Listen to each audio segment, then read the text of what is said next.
ಖಾರ ಪೊಂಗಲ್ ಮಾಡುವುದಕ್ಕೆ 1 ಗ್ಲಾಸ್ ಅಕ್ಕಿಗೆ 1 ಅಥವಾ 3/4 ಗ್ಲಾಸ್ ಹೆಸರುಬೇಳೆನ ತೊಗೋಬೇಕು.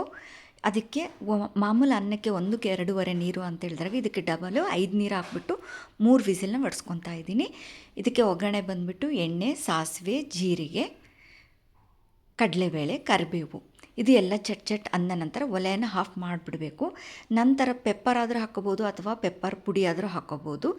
ಒಣಮೆಣಸಿನ್ಕಾಯಿ ಇದೆಲ್ಲ ಒಗ್ಗರಣೆ ರೆಡಿ ಆದ ನಂತರ ವಿಸಿಲ್ ಹೋಗಿದೆ. ಇವಾಗ ಚೆನ್ನಾಗಿ ಅನ್ನ ಎಲ್ಲ ಮೆತ್ತಗೆ ಬೆಂದಿದೆ.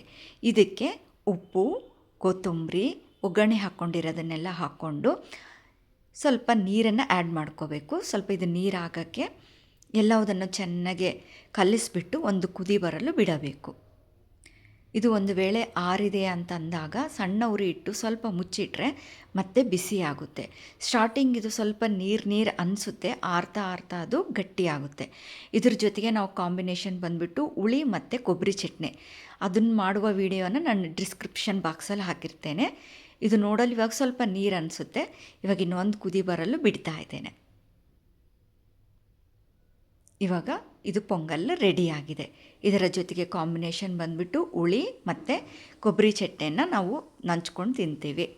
ಸೊ ಬಿಸಿ ಬಿಸಿ ಪೊಂಗಲ್, ಅದ್ರ ಜೊತೆಗೆ ತುಪ್ಪ, ಹುಳಿ, ಕೊಬ್ಬರಿ ಚಟ್ನಿ, ಟೇಸ್ಟಿಯಾದಂಥ ಖಾರ ಪೊಂಗಲ್ ರೆಡಿಯಾಗಿದೆ.